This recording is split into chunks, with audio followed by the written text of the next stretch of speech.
Good day, lovely people of RHD. I'm Michael Asari, the host for today's session, RHD Connect Podcasts. If you haven't subscribed, subscribe and follow us as we provide you with content that are in relation to our students, activities, and then everything happening in and around campuses. So stay tuned as we bring to you this content. Today we have here Mr. Dennis Forte, the former RHD Department President. We are in here to discuss about the upcoming elections, the procedures, and how RHD students, we are having 3 aspirants coming from the same class, which is very interesting for us all to dive into it and then know about why this and how their preparations and then their campaigns are going. So, Mr. Forte, welcome to our channel. Thank you very much. It's an honor having you here. It's always an honor to be here.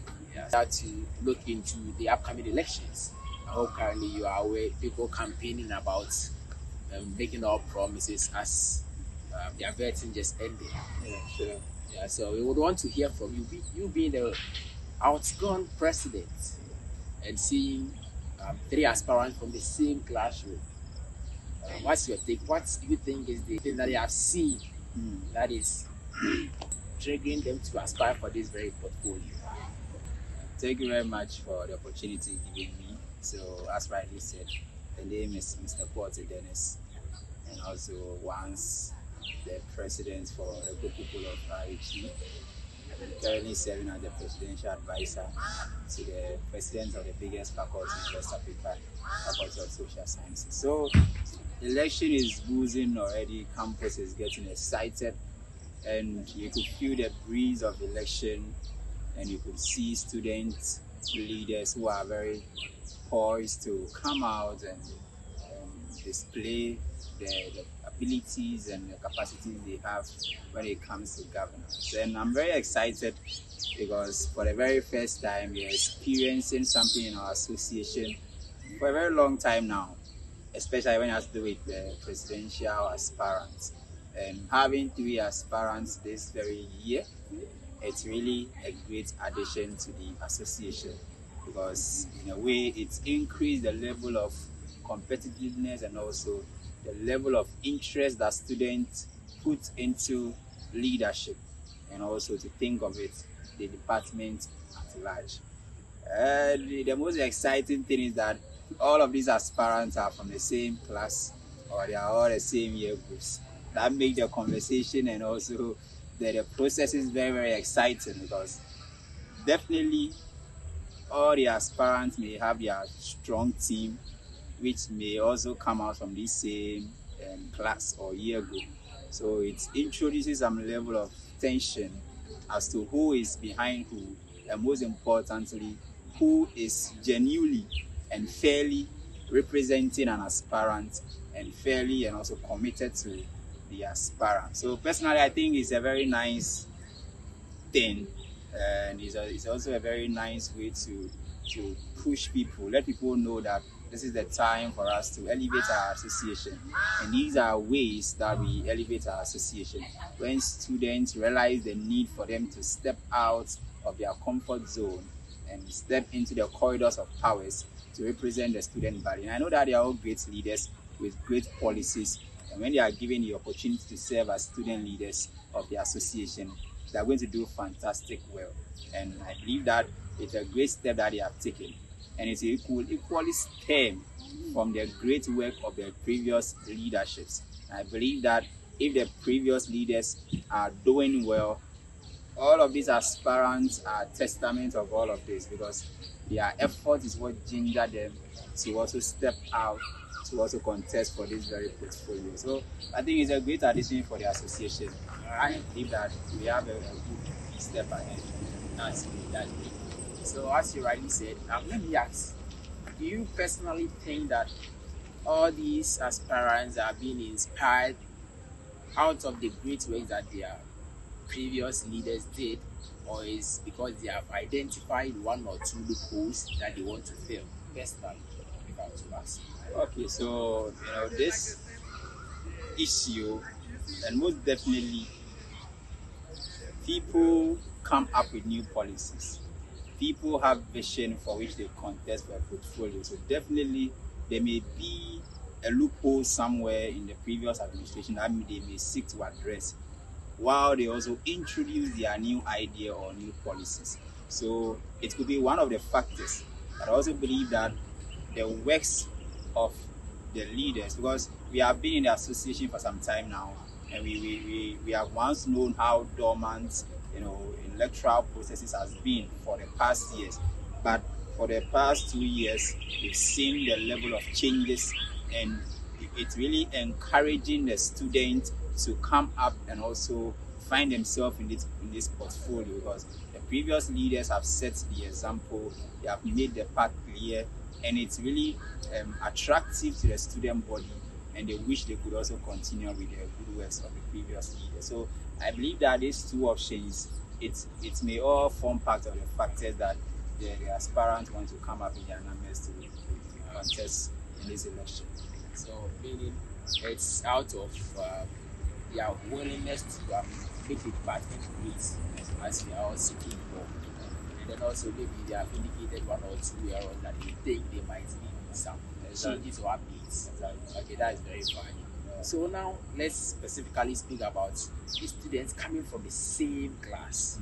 Because I've realized that over the past years, we are always having presidential candidates going unopposed. But this time around, we're having 3 candidates, and not just 3 candidates, but from the same year group.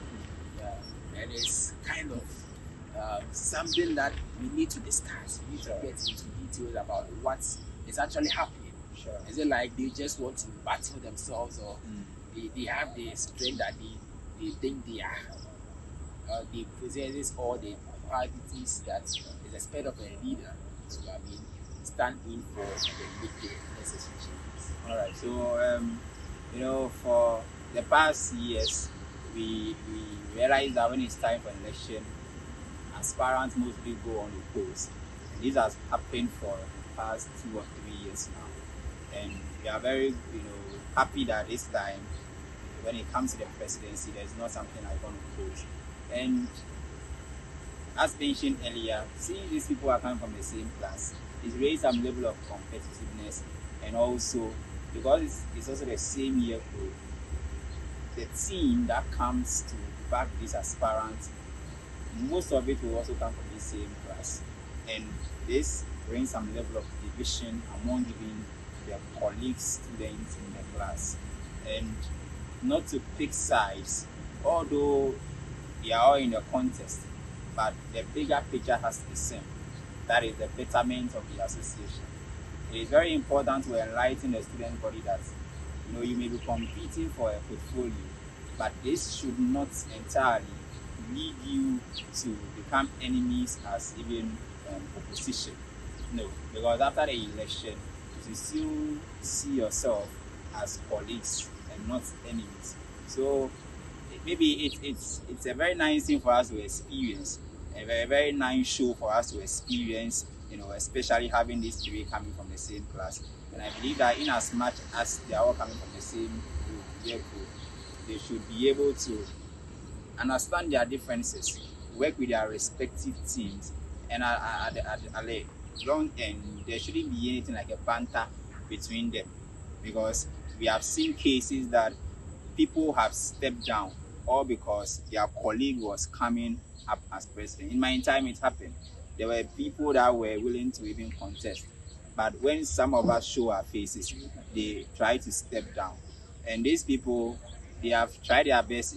They could have also stepped down, but they have still tried to hold on with their vision and push together for it. So maybe it's time for us to experience this kind of things, identify the benefit it brings, and also the challenges that it brings. Then we may learn something from it. But after all, they are all one people.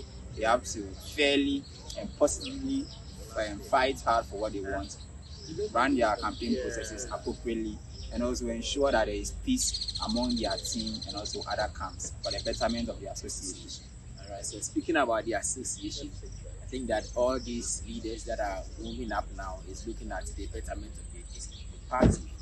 So now, let's kind of give students the necessary advice that they might need when it comes to healthy elections, because three students coming from the same class, the tension might be high. People will want to use other means to kind of sabotage the others so that they can, win their candidates or their students that they have been able to convince. So now let's know, how do we go about this fairly when it comes to their student-student relationship? How do we make sure that though they are all coming from the same class, they have diverse ideas and ideologies that they want to implement? But here comes the case, they are targeting only one student, that is RHD students. So how do they go about doing their campaigns effectively and healthy, to be precise, so that they experience free and fair elections? So a very nice one, of course.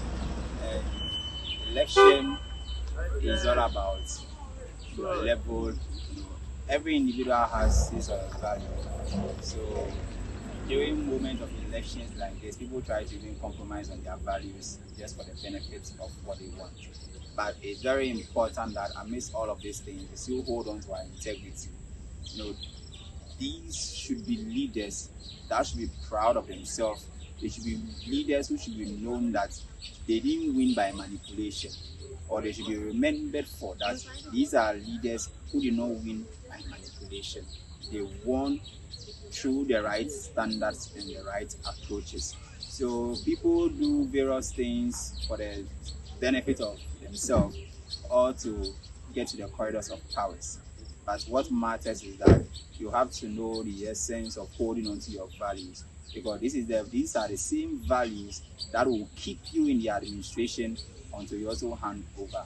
If you start by manipulation, then it's very obvious that your period of service is also going to have some level of manipulations in the system that will not benefit the student body. So I recommend that we all uphold our integrity and also our good values. All these aspirants should try and work with all of these things, and I think that everything will be fine with them. So aspirants, no dirty game. Exactly. Let's not do dirty games. Exactly. Let's go fairly. Talk to your people, give them whatever thing that you need to do so that they vote for you, because it's out of your vision that they will be able to vote for you. It's not about you manipulating the system or speaking evil about the others. Let's have a free and fair election this year.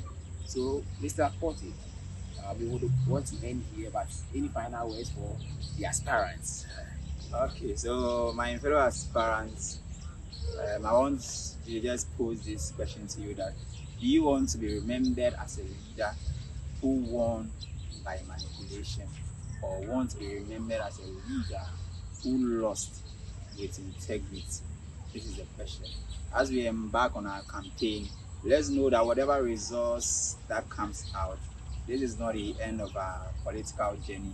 Let's just build upon it, enlighten ourselves better, and also, perform our duties well as expected of us. Relate well with the students. Let's be bold enough to publicize our campaign, our policies to the student body, so that they will also push our vision as expected. And I wish everybody the best, and we also hope that the best will also win. While collectively, irrespective of the result, we will all come together as an association and also build a bigger picture of governance, or of a political and electoral process that was also free and fair. Thank you very much. Thank you very much, Mr. Porte, for your time. We really appreciate it. Thank you very much.